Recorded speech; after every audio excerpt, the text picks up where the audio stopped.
Hey YouTube! In this video we're going to go over the cue, let's go. This is not only a useful cue for shy, reactive, and overexcited dogs, but it's a great cue to teach any dog. Basically, let's go means I'm moving in the other direction and I want you to move with me. So for example, if your dog is sniffing and you want to continue on a walk, you can say let's go, or perhaps you've stopped at a street light and then the light changes, you can tell your dog let's go to tell your dog that you're moving. Or perhaps your dog is greeting another dog and you want your dog to turn away from that other dog.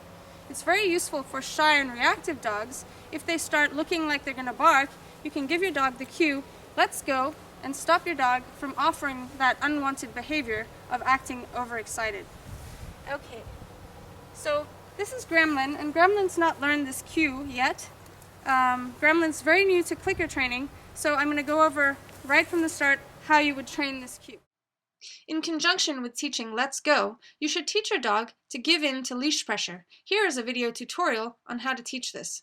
Then, if you say let's go and your dog doesn't come with you, you can move your dog in an emergency situation.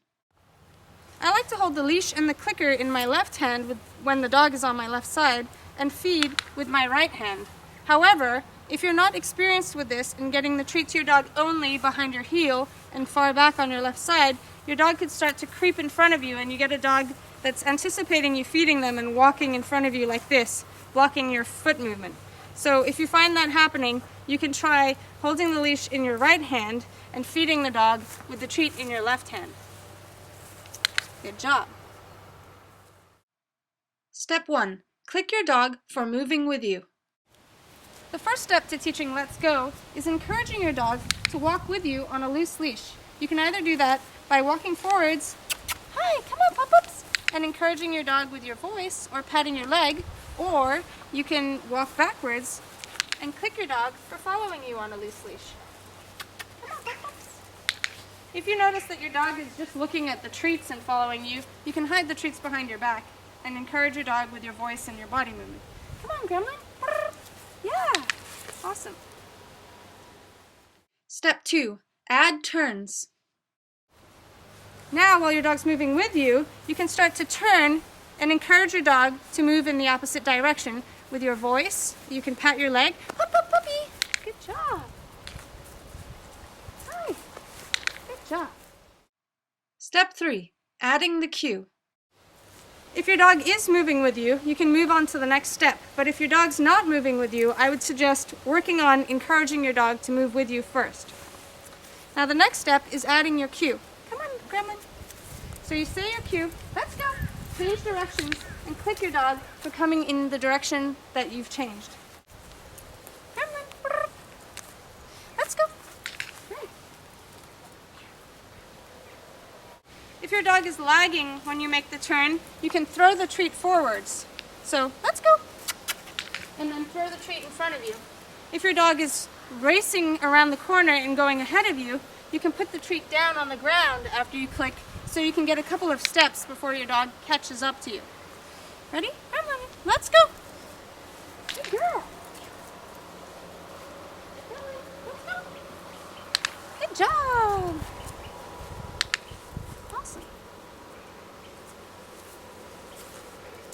Once you've done this for a couple of training sessions, you can start to proof your cue, let's go, by adding distractions. Are you ready? Step 4. Proofing with distractions. I'm going to put some treats down on this rock as a distraction and hold my dog back so that she can't get them while I'm putting them down. Then I'm going to use my cue, let's go. Good job. If your dog doesn't turn with you, you can just try from further away. Ready, Grandma? Let's go. Awesome. Good girl.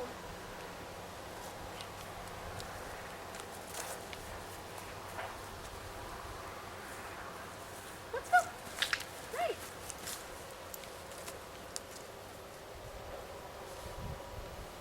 Good job. Awesome job.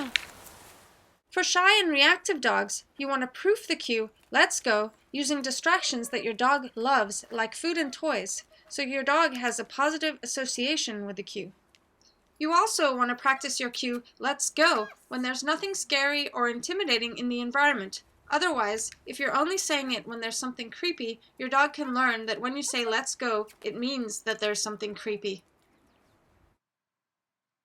For shy, reactive, or aggressive dogs, you can use your cue, let's go, before your dog starts lunging and barking to prevent the behavior from happening, and you can give your dog a treat for turning with you. However, if your dog has already started lunging and barking, you can use the cue, let's go, but do not give your dog a treat, as you could reinforce the lunging and barking as well.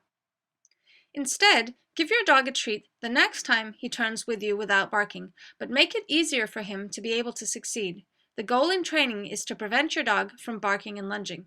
If your dog doesn't listen to you when you say let's go, you can use the techniques described in the video, giving into leash pressure, to move your dog away from the trigger. Here are links to 4 video tutorials on how to solve barking and reactivity in dogs. Click on the link to watch the video.